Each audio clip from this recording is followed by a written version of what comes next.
Welcome to Holding Space. Michael Zen is a visual producer and creative photographer using his imaginative visionary energy to channel Zen and hold space for spiritual and innovative discussion. Each episode creates a supportive, accepting, and open environment that allows exploration and expertise to come together with engaging and entertaining convergence. With guest and community all helping the shape of the way, Michael is grateful to be together to hold space. Now here is your host of Holding Space, Michael Zen. Yes, here I am holding space. This little square right here is my space that I'm holding, and welcome to it. I am Michael Zen. I am excited. It is Tuesday. It is March 17th, and I realized I've been watching a lot of shows. I watch all of these shows, and I realize I never really say what, well, I do, but I want to say I have this show to hold a space for sacred conversations that you just don't have every day in the workplace, and to hold space for amazing people in this network, the Sacred Spiral Network. What an amazing place it is to be. I see already the front row is full. I see Brenda, I see Jennifer Rose, I see Arnie, Kelly is here, I see Tim, I see Just Jody. What is happening, all you folks? Hashtag live helps us out. If you just type in the comments hashtag live, it tells the algorithm that there are people there, that they're awake, that they're interacting with the show, and that helps us to grow the community. So welcome, and pull up a chair and get comfortable. I'm excited for tonight's guest, a returning champion to the show. Colin Walker has been here before, and it's always an amazing conversation. So let's get ready for that. But before we do, let's clear out the space, anything that we don't need from today. What's up, Jennifer? What's up, Michelle? Good to see you ladies here.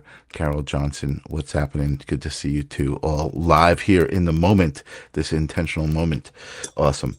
So I'm going to clear out the space, meaning I'm going to open it up to intentionally be that space for good conversation, elevating thoughts and planting seeds in everyone's head and sharing good vibration, and get rid of the old stuff. And I do that through, through breathing and through sound with my trusted bowl here, Sage, to clear out the space. And the breathing is bringing in the new fresh air through the nose. You could feel it in the lungs. You could feel it fill you up, and then letting it go, letting go anything you don't need. Think about a moment where a guy cut you off in traffic and you were like, that, rah, rah, rah, that guy, and that was energy that you took, and let's let go of it. You don't need that energy. You don't need to hold on to it. All right. No more about what we're doing. Let's just do it. 3 breaths in and out together. Let's do it. In through the nose. Nice deep breath, and then push it out. Feel your shoulders relax when you do that. Oh, it feels so good. Another one in. Hold it up at the top. Let it out. Even that sound, you can feel it when you make sound, and just let out the sound. You could feel it leave. Last one together. In through the nose up to the top, and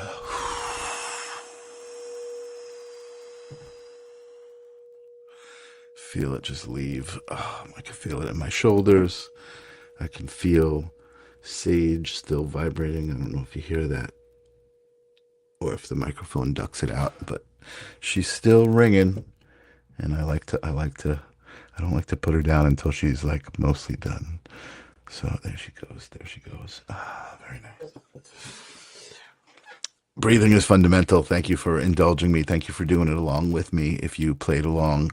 And remember, this is the probably one of the few podcasts that you'll ever see that offers you a 100% money back guarantee. So if you don't like what happens here tonight, write me and I'll give you your money back. I don't have my graphic to put that up, but anyway, I've been babbling for long enough. I'm all set. My shoulders are relaxed. I see Lynn Junot just showed up in the second row there because the front row was all filled up. Nice. Pull up a seat. And there's Carol. Welcome, welcome, welcome. And I want to welcome back to Holding Space, returning champion from the other side of the globe, Mr. Colin Walker. How you doing, Colin? Welcome. You're muted, so you're going to have to turn your mic on. Oh, hi, Michael. Thank you so much. Lovely to see you again. Great to see you, man. I know, we missed you one episode, and no worries, no foul, no harm done. Jennifer Rose stepped up, the Sacred Spiral Network. You know how it's full of amazing people, and we managed to have a great conversation. But I'm excited. I was really excited to talk to you because I just feel like we vibrate on that same frequency. You know what I mean? We subscribe to the same philosophies about what existence is and how to navigate it. And even with that, it's always nice to talk and exchange those ideas because we all learn all the time new ways to navigate the moment, right? It's so true. It's so true. So first, apologies, Michael, for not managing to turn up, and thank you to Jennifer Rose for stepping in. So I really appreciate it. No worries. I've been working with like the written word a little bit, and of course AI. But I want to do a little justice. I love when Jennifer Rose kind of introduces people and speaks about them. But I like to speak about my guest, you, and I like to speak about the conversation. So the intro I came up with is there are conversations that inform, and then there are conversations that shift something in you. This is one of those. Tonight we're sitting with Colin Walker, a trance medium, not someone who just senses or interprets energy, but someone who steps aside enough to let something else speak through him. And whether you believe in that or not, there's something undeniably fascinating about what happens when a person quiets themselves to that point. And a lot of the audience here knows that. And that's why we're here, just to quiet ourselves really kind of metaphorically and collectively. It raises a deeper question. What are we really? And when we're not holding on so tightly to who we think we are, this isn't about proving anything. It's about exploring the edges of consciousness, identity, and whatever might exist beyond the surface. I love that. But there was also a couple of questions that it actually brought up, and that's what I love about conversing with AI is like you kind of go back and forth. And for me, it's not about replacing my own thinking by saying, hey, you know, write me something. It's about talking with it back and forth. And so I guess before we get into those questions, we should just, I mean, I know the Sacred Spiral Network has probably seen you a million times, but let's just familiarize everybody with exactly what you do as far as what your mediumship involves and, you know, the level of what you do and receive and transmit. Oof. Okay. Yeah. Thanks for putting me on the spot, Michael. I was happy to leave out that what you had come out with. So, well, everything is empty. Let's start with emptiness, because ultimately that's the quest for everybody anyway. So rather than put that at the end of the journey, let's try and bring it to the beginning. Clearly there is no journey, but you know, for human purposes, let's say we're on a journey. And start off with emptiness. And this is where consciousness plays such a role. And this is, for me, what everything is about. We are beings of emptiness, the emptiness of awareness. And we fill ourselves up. We see a thought, just like a cloud passing the sky. A thought passes our awareness. And we look up at it and we go, I kind of like that thought. And we start reaching out to grasp it. And that's the fatal mistake we make. So, because we're grasping the thought of something so tightly, it then becomes what we believe is a reality to us. So we're in the process of letting go of our thoughts and our emotions. And realizing that we're actually separate from those things. So it's interesting that you've gone straight into the consciousness aspect, because the last couple of days I've been writing about consciousness also, and thoughts, and they're all in it. So I do mediumship, of course, for many years. I don't want to say how long, because I always think, every time you hear somebody says, I've been doing this 30 years, I've now come to the conclusion it's the 30 years syndrome, what a lot of people get. Okay, they've got the 30-year syndrome. They've been doing it too long. Yeah. But it's important for me, Michael, to always be in the present. Even at the beginning, my mind was partly in the future and partly in the past. As far as thinking and consciousness and light and energy, etc., is concerned. And we can only do both those things by remaining or being present as much as we can. So I deal with things as they come up. If it's mediumship, it's mediumship. If it's channeling, it's channeling. It's trance, it's trance. So we've got this broad spectrum of which we can, I'll say play with, but respectfully. Of course, because it's exceptionally delicate. Right.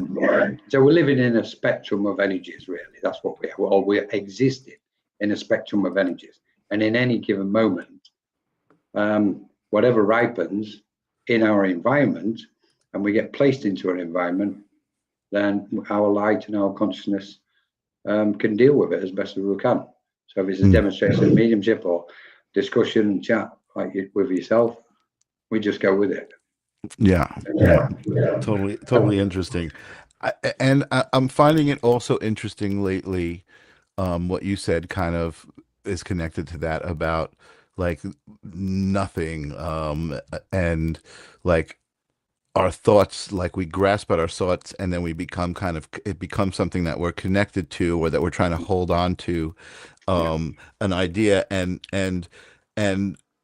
the idea that really like the power comes from letting go of that connection, right? Like just being able to observe the thought and not have any connection to it other than you're the observer of it. I guess that is the connection, right? It's very interesting, I think, in this realm of conversation to understand certain things, right? But still be bound to the three-dimensional realm and the three-dimensional language, and to try to describe it. That's where I find, my navigation is kind of focused now, trying to figure out what words to use and everything, because I feel like the universal language is a feeling, right? And that's even a word that I'm bound to trying to use to describe it, right? But it's a feeling or a knowing more than any sort of words or wisdom, right? It's just being connected to that information. Totally. Yeah, it's what we're doing. I mean, initially, this awakening was taking place, this cosmic shift, if you like, on the planet and obviously elsewhere in all dimensions.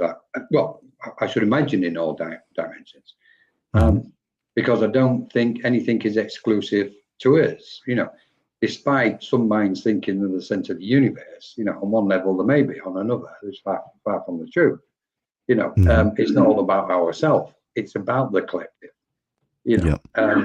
So this awakening is doing one thing: it's inspiring humanity, ourselves, to empty ourselves. That's why we've got shadow work, letting go, healing.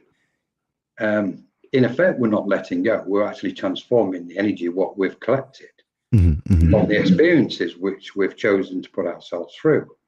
So, in effect, what we're doing is going, okay, I'm going to land on this planet. I need to create this physical form, because that's going to, hold me steady like a diving suit, with these lead weights on, and it's going to hold me steady in that density of existence. And I'm going to take on these experiences because I wish to expand my awareness, so to speak.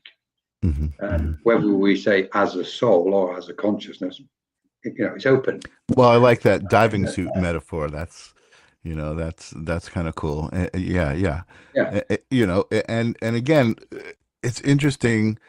And what I'm thinking, I'm kind of laughing as we're discussing this, right? Trying to even put it into words, trying to even to put it into a discussion instead of just like enjoying it. But at the same time, I enjoy it, right? And I think you Yeah. enjoy it too. These conversations, we enjoy Yeah. them because we're like out at the edge of what we can even be at with language and with our thoughts, trying to reach a little further, right? But do we really even Totally. want to do that, right? I mean, where that's like the moment of, I think that's the moment where we cross over, right? Which Yeah. isn't something that I don't think, even though you and I probably are like so much looking forward to that moment, it's not like we're trying to make it happen sooner than it needs Correct. to. Yeah. Totally. I totally agree with you, Michael. It's like we are pushing the boundaries, all of us. And it's ironic, isn't it? Because we're pushing the boundaries, yet we wish to be still and peaceful. But to push the boundaries, we think we've got to be in motion. So it's like we dive in, literally, with like the diver, Yeah. And this is what we've done. We've done this diving suit, boots on, off we go, guys, and we've all jumped into this plane of existence, and we're all sinking to certain depths to find the pearl of wisdom and understanding of existence itself. Totally. So here's what's interesting, and here's the thought I just got and the imagery I just got from that, and this comment. I'm just trying to learn whether it's the thoughts that are giving me feelings or the feelings for intuition. And that is, I'm imagining the diver in the ocean, right?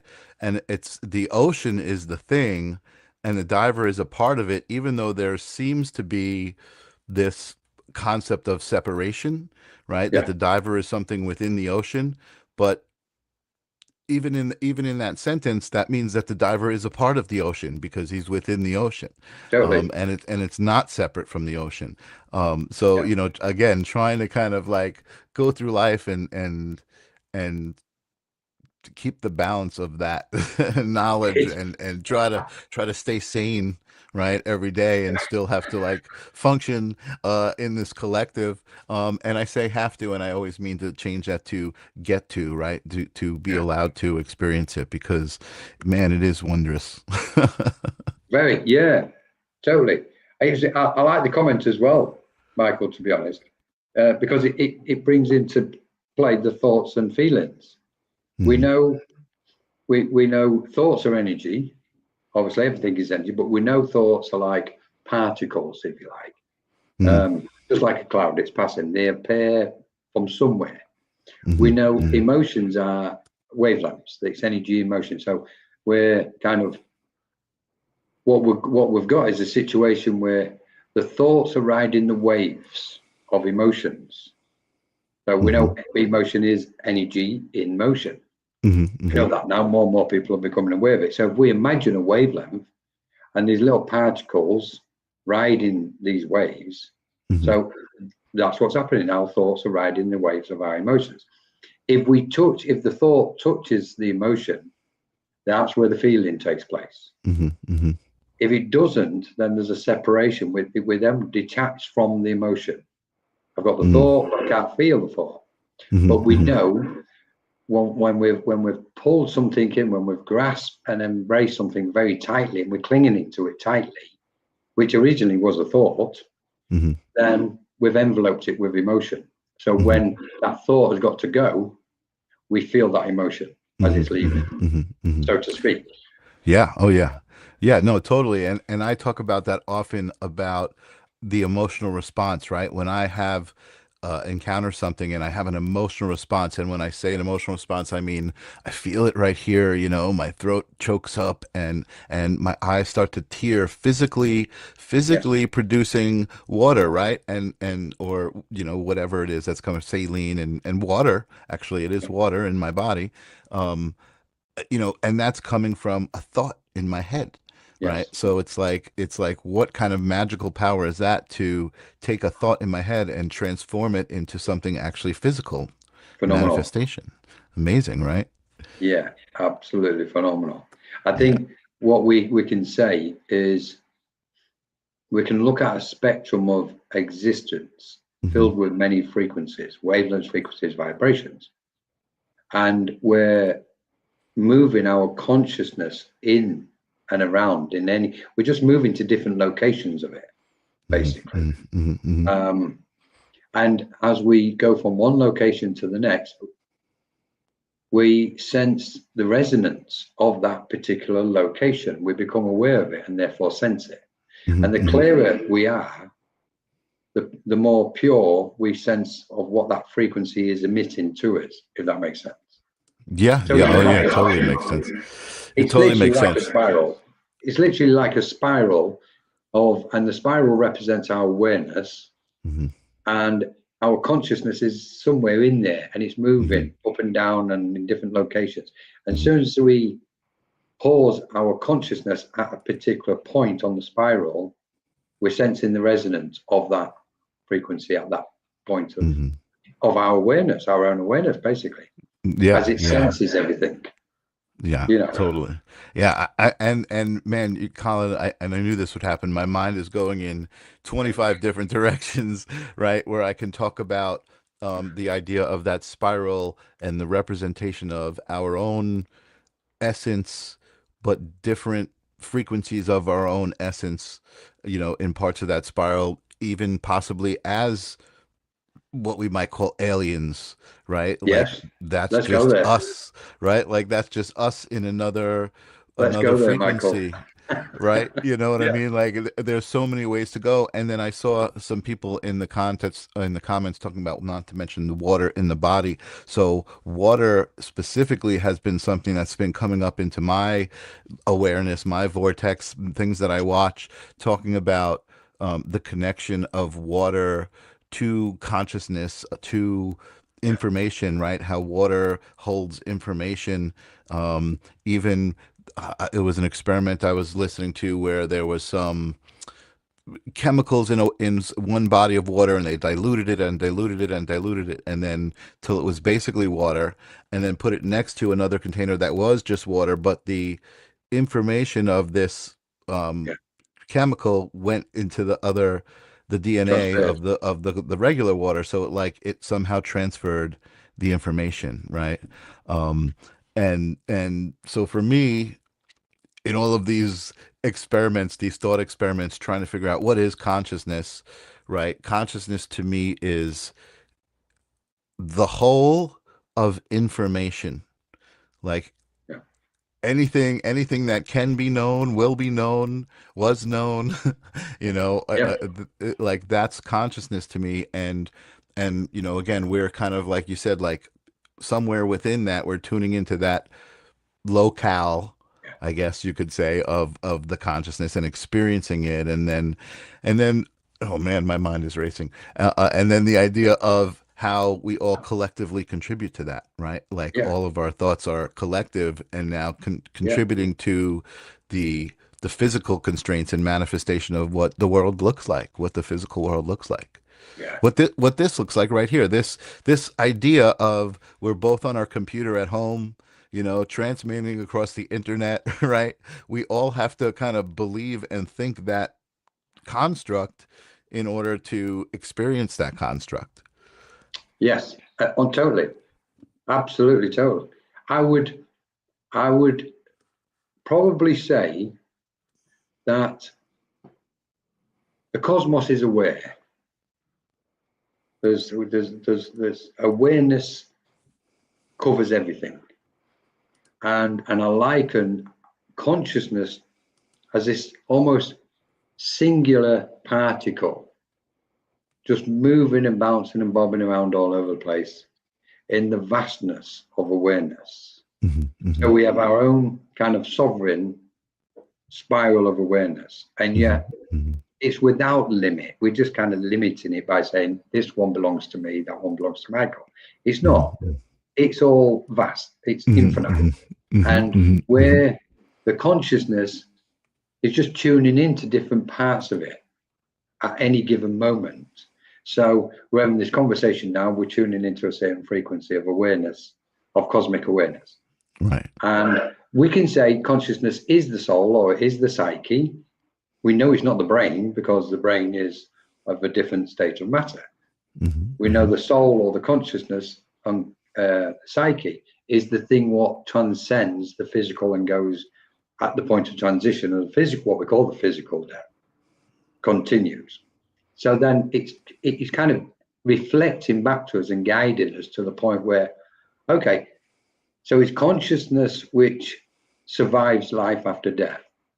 It's consciousness what has had infinite previous incarnations and lifetimes in whatever form and shape it's taken, and will do so into the future. That's consciousness. So what's the thing around it? What is consciousness existing in? Well, we have a tendency to call it spirit, but are we correct in that? We don't know yet. We're still, this is still unfolding. This is the beauty of it.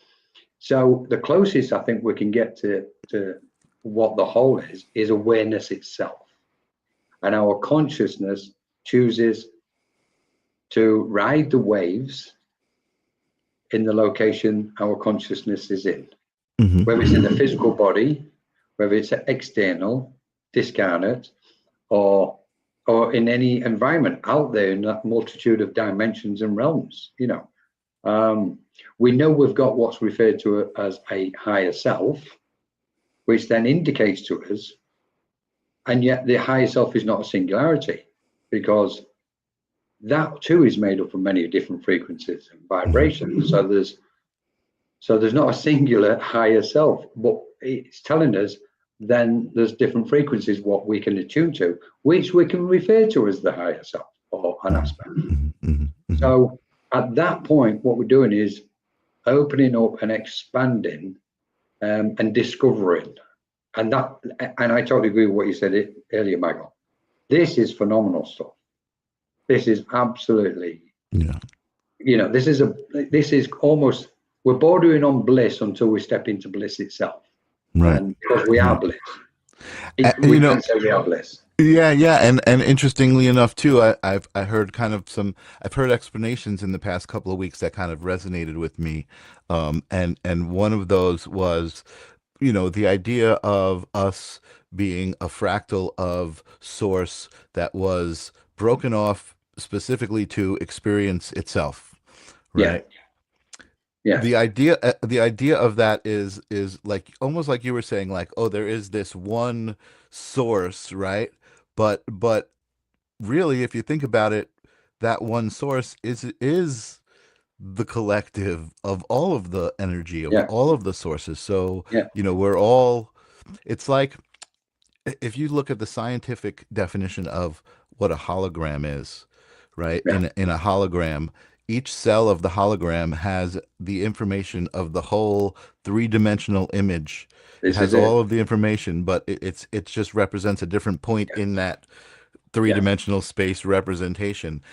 And that, I think that's why people talk about we're living in a hologram, we're in a simulation, right? It's a metaphor for that idea that each one of us holds the entirety of everything, all of information, but we're only here specifically to resonate and receive and transmit the individual essence of what we are.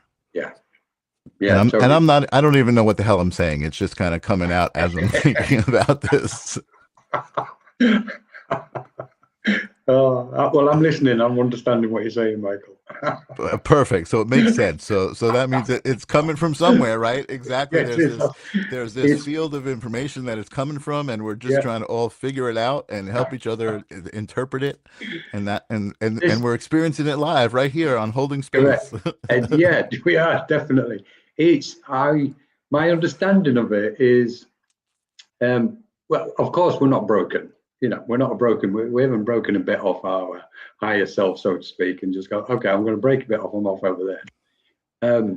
I get why, because in the gradual unfoldment of understanding truth and the reality of existence, of course, our perception senses or becomes aware of different aspects. So we piece the jigsaw puzzle, and that gives us a result at the end of it. Mm-hmm. And all results have got their own limitations.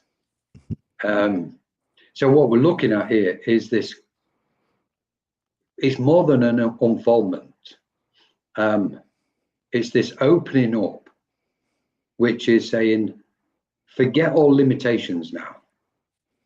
Because we know they've all been self-imposed, or mainly we know the conditions, of the environment have been imposed on us, but ultimately we've allowed any limitations upon us from our own side, not the external. So what we're looking at here is, okay, guys, there's no limits here.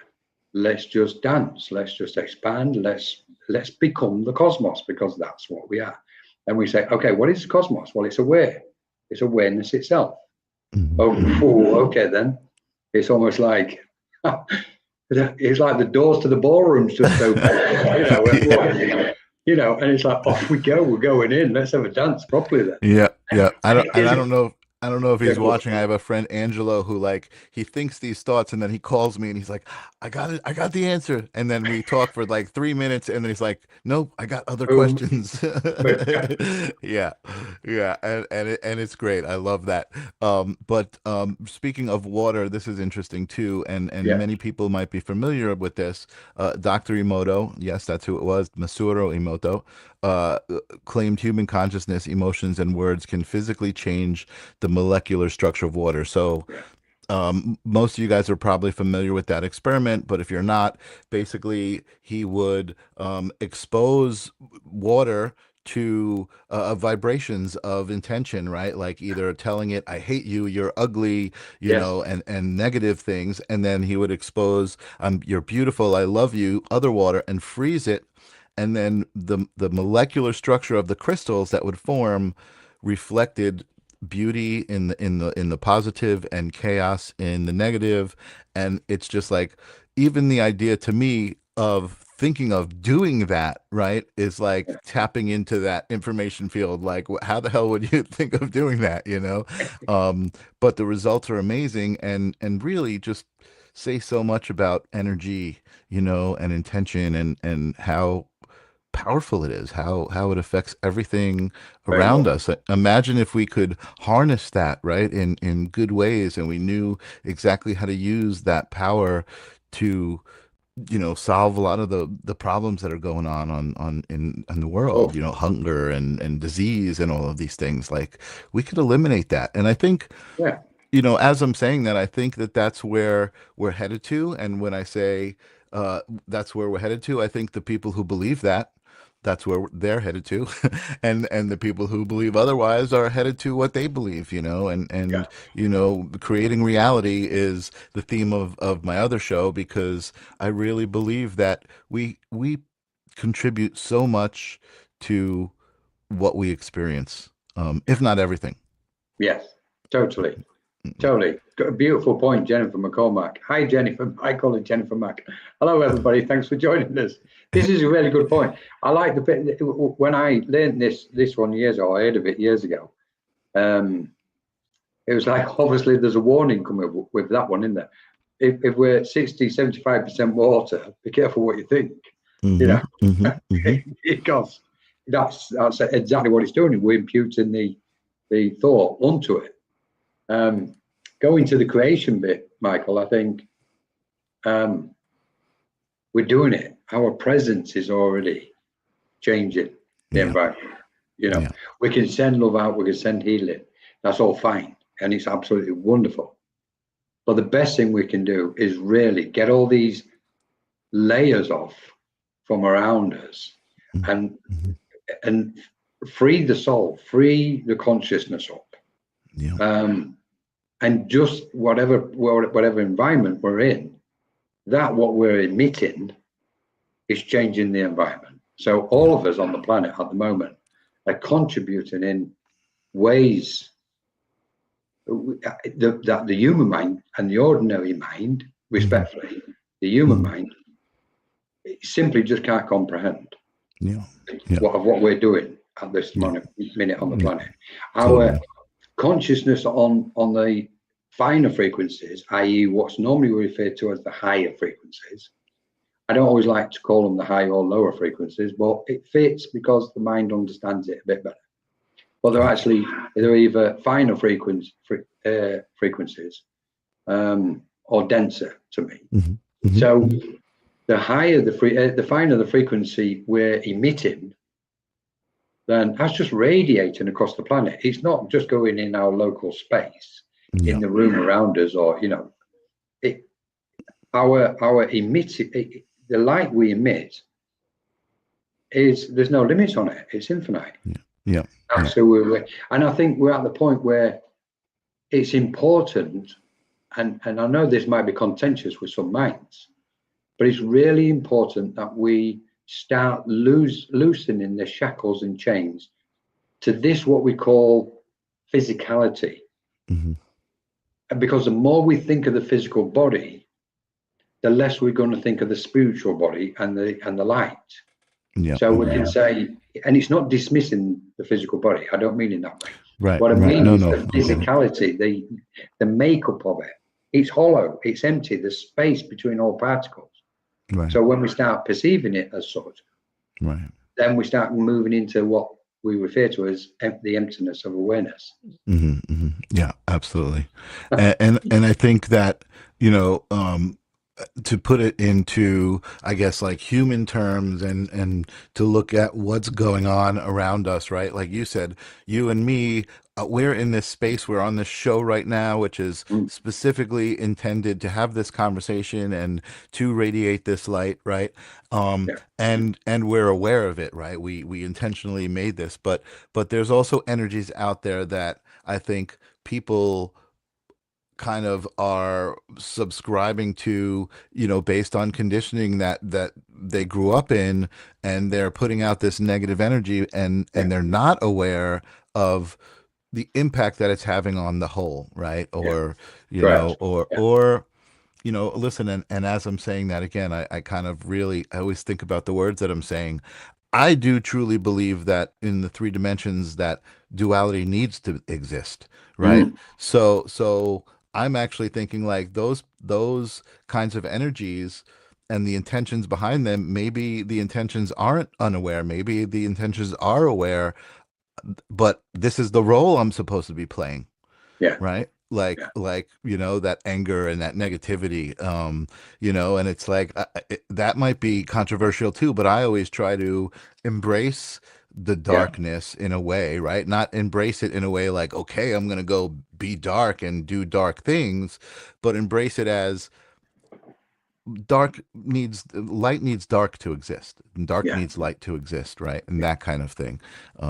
So it's an interesting road that we travel, right? Trying to navigate these beliefs and still, like, I know for me, I feel very, very sure in who I am and what essence I try to portray, and that love and that kindness and that positive, and that we are one, we are all in this together, right? It's like the two choices are people who live in that credo of we're all in this together, or people who live in the credo of every man for himself, right?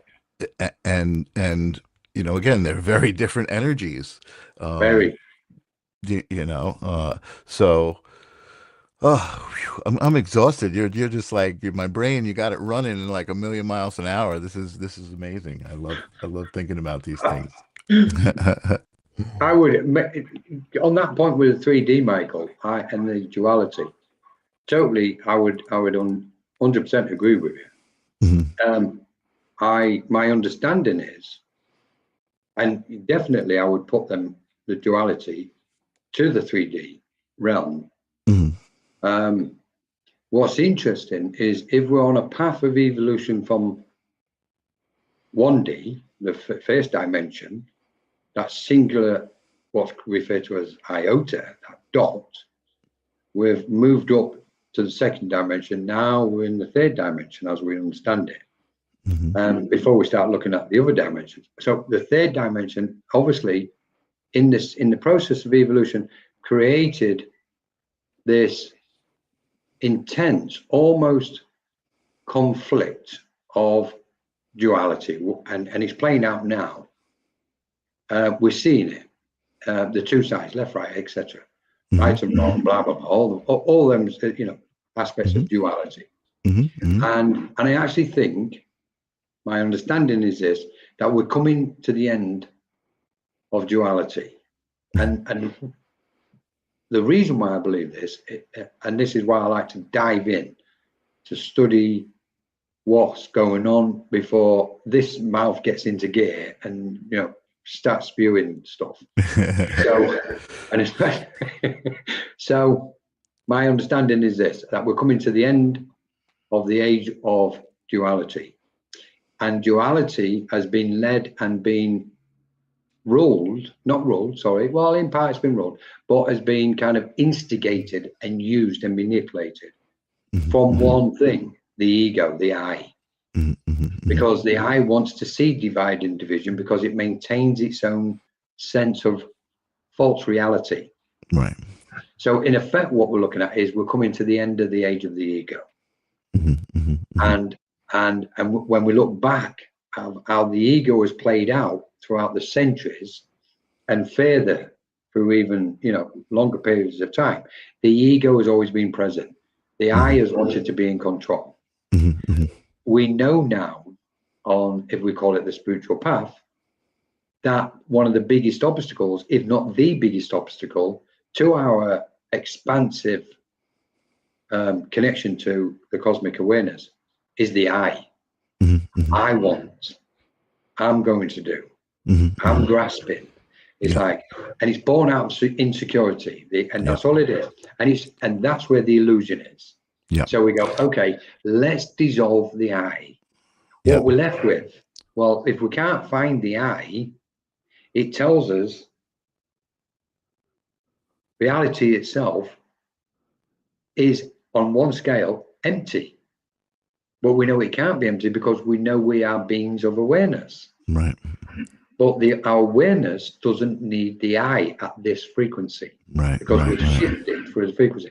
And we can match that with the chakras when we go back through the ages, from Stone Age and caveman.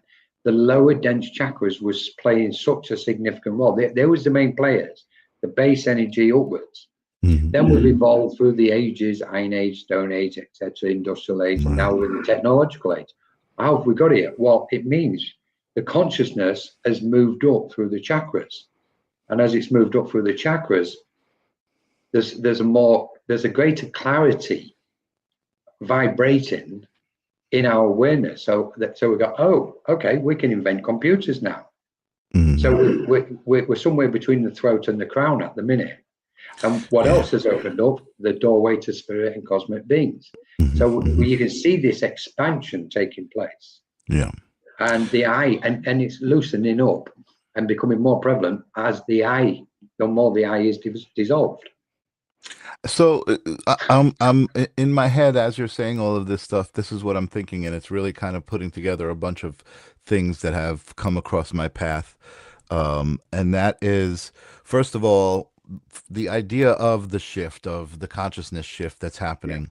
For me, again, just trying to put it into simple language, is perception, right? The way that we perceive things three-dimensionally is the limitation right now, right? And they talk about 5D and this other level of perception, right? Which is seeing things differently. It's like, the idea of taking a three-dimensional object and casting a shadow that's two-dimensional and it looks a certain way, but when you turn it, it changes, all of these different things. So what you're talking about here, I think, is significant and ties in with the I, the ego, the idea of separation, right, on one hand, and the idea of a collective or connectedness. Everything is connected, and the I doesn't want to submit to that, because then where is the I? It doesn't exist, right? But the truth is, for me, and again, this shift, this kind of backing out, is seeing both and being like, both can exist. The whole exists, but also the I exists also, right? Or the individual exists as a part of that whole, as an expression of that whole. you know, and again, it's like I'm saying the words, but it's still, you know, as a human being to comprehend it, it's really tough. But that's what I Mm. think. That's what I think is the shift. That's for me the way Yeah, I'm trying to define it, right? Being yeah, able to um I forget the word. Both truths can exist. They don't need to be exclusive of each other. correct, I guess that's correct. the best way to Yeah, talk about it. I think what we see, what I think what we're going to see is clearly we everything what's existed has existed for a reason. So Hmm. we can say the eye has existed for a reason. Maybe it's to evolve to a certain point or a certain frequency, etc., etc. Hmm. When we look at the eye, the singularity of the eye, and then we look at the we, as in the collective. So you have somebody who just doesn't want to be a team player, you know, the island unto himself, Right. and then you have the collective, we. And in the way you've just described it, it's perfect for me because what we're looking at again is duality. So we're moving beyond duality at the minute. The Right. question is, what we're moving to then? Are we actually moving towards the collective, or is it something completely different? And I think this is where we're looking at one of the most exciting aspects of evolution for all of us and life itself Sure. uh, at this moment, which is there's so many unknowns beyond this layer Hmm. of what's now dissolving in front of us Hmm. and Hmm. within us. Yeah, like you described earlier, language, we're running out of language to Yeah. describe. Yeah. So hang on, it's like, hang on a minute, what do you mean we're running out of language? We can't run out of language. What are we going to do? What are we going to do if we can't talk to each other? Well, actually, let's have a look at it. Telepathy is going to kick in straight away. Hmm. Straight away. This is why the psychic aspect's building up. We can feel and sense and be aware of what somebody's thinking and feeling Yeah. without any language being spoken. Amazing. You know, so it's like now we're shifting again up to that, what we can say, the higher frequencies. Hmm. This is only possible by, for me, by one thing, by placing the soul, if you like, placing our consciousness in the environment we need to be in, whether it's the environments we've been in since we were born as an individual, or whether it's the collective environment of the planet. What we're doing is sensing experiences, you know, and we have a tendency to say it's painful, it's hateful, it's joyful, it's all these things, and it's like Hmm. forget that lot. Right. What we're looking at is Colin's placed himself in an experience previously. Hmm. That's amassed a lot of energy. That's caused something. And so what we're doing is feeding ourselves energy as energetic beings. We're feeding ourselves energy from a specific experience. And we go, right, the details don't matter. I just need that amount of energy. Because that amount of energy is, I need to chuck it in this part to create a critical mass of energy. And Yeah. then I'm going to have an explosion, i.e., critical mass. And therefore, there's going to be a chemical reaction. And from that chemical reaction, we grow, we expand. So therefore, our perception alters because the Yeah. perception of truth, what we had the day before, and we can use the awakening process as this. The Right. day before we had the awakening, we perceived reality in a certain manner. The day after we had the awakening, poof, our perception changed. Yeah. And it all came down to one thing, the chemical reaction and the critical mass. The critical mass building up the energy and the chemical reaction, boom, the expanse of consciousness. Yeah. And Amazing. it's all energy. But we say it's I, love, it's painful, it's all these things. We put right. these human labels to them. And as you're talking about it again, I'm just like that's why I love these conversations, right? Because you say these things and I process them. You know, imagine you and I know how it feels, and I'm imagining everybody listening also knows how that feels, what you're describing, right? Like coming to this Yeah. awareness and your whole being changes. You're just like, oh, you hear the angels and you're just like, oh my Yes. God, everything is different. And I can't go back to that old way of thinking, right? Yeah.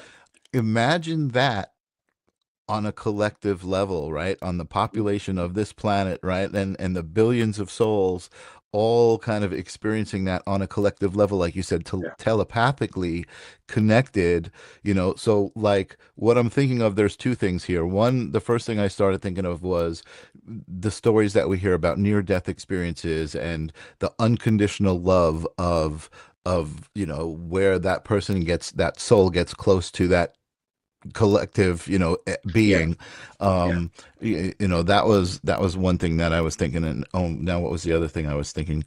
I forget the second one now. Oh my God, you're getting me too excited, Colin. This is so much fun. um you know uh, um Let me try We'll to find it. reel myself back in here. We'll find it. uh, but you know what? I guess Yeah. overall, let's just say for me, there's a guy that I watch. It's called Just Tap In. Emilio Ortiz is his name. He has such amazing guests, but again, the first question that he asks his guests is, and I'm going to ask you this right now, as we kind of start wrapping up, is what is it that you are most excited about for yourself and globally? Well, that's easy. Light. Clear light. The clarity or the light of clarity. Because when we speak of light, we're speaking of clarity. And clarity is what gives us peace and bliss and joy and all those wonderful things. And it's not in a selfish way. It's just that we are blissful beings. So it's the light. So this transition we're going through, when we see through and beyond it, and we don't allow ourselves to become grounded and grounded and distracted by it, and we step from it and recognize that there is so much more going on beyond what we're seeing on the physical plane. But it's happening. What's happening? The event is happening on the physical plane. It's just that many people don't perceive the reality of it with their human eyes, but they know something is happening. The light has always been the number one thing for me, Michael. Absolutely, it's the light. Everything is about light. And you said something earlier. When we place our light next to the darkness lights up. Mm-hmm. Mm-hmm. And we can see clearer into the dark. I love that. So it's brilliant. Really, really brilliant thoughts. And Jennifer McCormick says Emilio is brilliant. So she knows who I'm talking about. And I agree. And I think that little thing that I just stole from Emilio, or borrowed, sorry, Emilio, of intentionally asking you what you're most excited about, right? What are you looking forward to? Like those are intentions that I'm putting out into the universe. I'm not saying like, what are you angry about, right? I would see these posts on Facebook all the time, like what pisses you off the most? And I'm like, why? I'm like, people asking that question. That's what pisses me off the most, right? Like, why would you ask that question?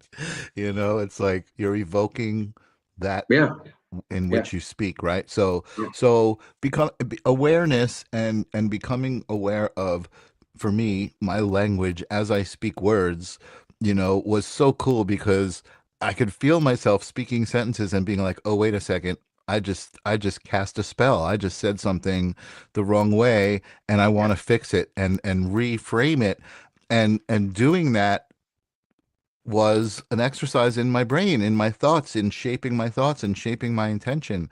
Yeah. And I still do it. I still don't talk perfectly. I do my best. See, Who does? I'm going to correct what I just said, that I still don't talk perfectly. I'm going to say I do my best to be aware of the words that are coming out of my mouth. Yeah. That's the sentence I want to say, right? Not the one I said first. We are, for me, Michael, we are perfect beings in every moment.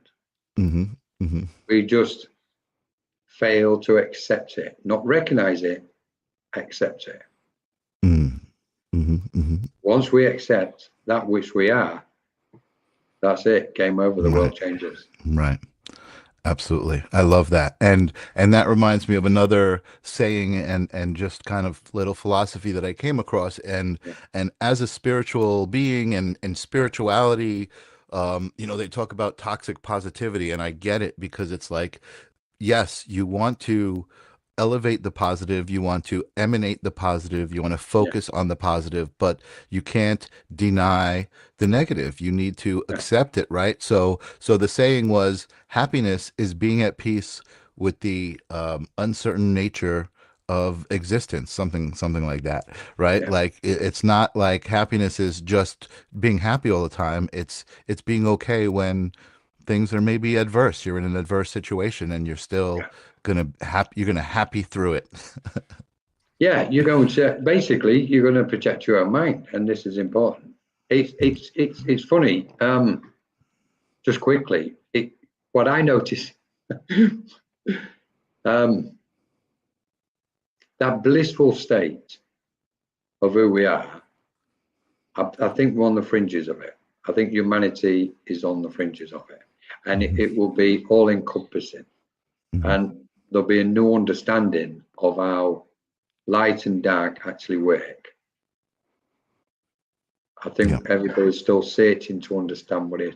But no, we still don't know what light is. They still don't know whether it's a wave or a particle. Right. You know, No, I love what you're saying, and I love even thinking about it, right? And I'm trying to imagine this existence where human beings are telepathically connected, everybody is. It doesn't matter what they're thinking. It's not good or bad. And you popped out. I'm imagining you're going to come back, but to continue the thought, like, it doesn't matter good or bad. It's just this connectedness, and there you are. You're back. Yeah. So not me. I don't know what happened there. yeah, no worries, no worries. But I agree. I feel like once we can tune our perception to that, right? The good and bad doesn't matter. They're all part of the same frequency. They're Yeah, this thing, yeah. and this thing is perfect, right? I think that's what I'm looking forward to. I'm totally looking forward to it. And I heard also recently you were talking about telepathy. The telepathy tapes. I'm sure you're familiar with the Mm, telepathy tapes.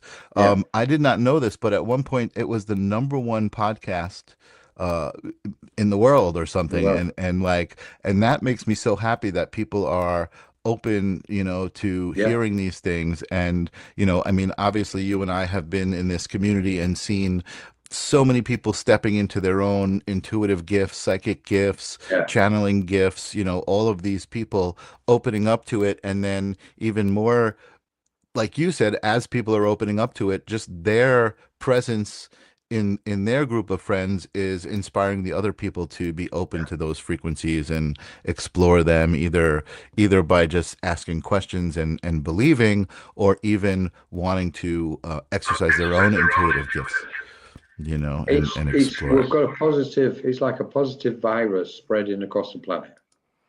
Mm, mhm, And mhm.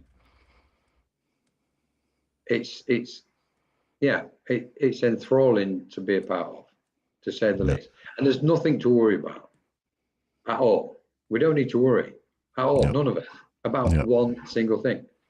The spiritual guides say it to us. They go, look, you lot worry too much down there. yeah, yeah, And you go, and so you go, okay, it's okay. And they just cut you off and go, but you still worry. You don't need to. You do not need to worry. Everything is okay. And you go, okay, We need to get into So that so space. so there you need to be okay with worrying. You need to, you're like, okay, I'm worried, but it doesn't matter that I'm worrying because it's all going to end up the same way anyway. Everything is going to end up exactly how it is. I Yeah, love living life that way, right? Just like if you can live life and just feel like everything is exactly the way it's supposed to be in this moment, whether it yeah, feels great or it feels sucky, that's what I'm supposed to be feeling, and I'm supposed to navigate that feeling and get through to the other side. So that's the yeah. point. It is. It's so true, Michael. I was suffering. Suffering is as a direct result because of the absence of acceptance, Mhm. Yeah, absolutely. and that's quite Absolutely. that's quite a deep one, though. Yeah, yeah, but and it's true, and sometimes it's easier to say than feel these things because you Yeah. might be like right now we're not in that right now we're not in a suffering situation. I'm having a No. blast talking to a good friend of mine across the Yeah. globe, about my favorite subject, so I'm not suffering at all. But Yeah. in that moment, it might not feel that way, right? So. Yeah. But that's Yeah. great. I love that. And actually, I'm gonna wrap it up with that thought. I think that thought is great. That's a beautiful way to end this conversation. Fantastic. And self-awareness, right? Just be aware of the thoughts that you're thinking, and you know, you'll start to realize like, why would I even choose suffering, as an option? Why would I choose that? Beautiful, beautiful, beautiful. Colin, I love talking to you. I can't wait to do it again. I'm sure you'll be back. We'll have many conversations. It's always great spending an hour with you. So thank you And for being yourself, here. Michael. Really enjoy it. So you have to. We've created a new platform called the Cosmic Lounge, and it's literally for discussions and these sort of live chats and podcasts. Oh So yeah, where is that? Actually, you know what? I'm gonna put up. I know you don't have a personal website, but I did see that you were a part of this etheric web group. Are you yeah, still a part of that? yeah, that's the one. Ethericword.com. We can be found there, and the main one is Menorca Consciousness Group, which I think a lot of people who's joined us tonight. And thank you so much, everybody. Thank you guys. Yeah, thank you guys for being here, for Absolutely. I sure. love this is unusual for me because I absolutely love the interaction with people in the chat. But obviously this is one of them conversations with me and you, Michael. It's like Yeah, yeah, no. we're going on one. I do too, but sometimes it's hard. It's hard to pay attention. And Jennifer saying thank you. Both Jennifer Rose also thank you. Just Jody is sending love. So that's what it's all about, right? We're Yeah, here. With the intention of bringing love to the table. We're all at a picnic. We're just like, all right, what do you got? I got love. What do you got? I got love. Awesome. We got lots of love here. I've got Amazing. chocolate. And then chocolate. I love that. I love that so much. Awesome, awesome. Well, thank you Brilliant. guys for Thank showing you. up. Thank you guys for always sending love and being here to support these amazing conversations. Thank you guys for being love. I'm imagining that all of you guys are Yeah, out there in the world, just being as much light as you can, like Colin was saying, and I thank you for it because that's how this is all going to get better. Everybody contributing yeah, love and being love. So come back on Tuesdays at 9 p.m. Eastern. We do this every Tuesday, holding space. On Thursdays, I do the live stream of consciousness. Another great conversation, just another intentional hour of going out into the outer space and the outer realms and then coming back all together. So thank you guys for being here. Colin, thank you. And have a great night, everybody. Peace. thank you. Lots of love, everybody. Take care. Thank you.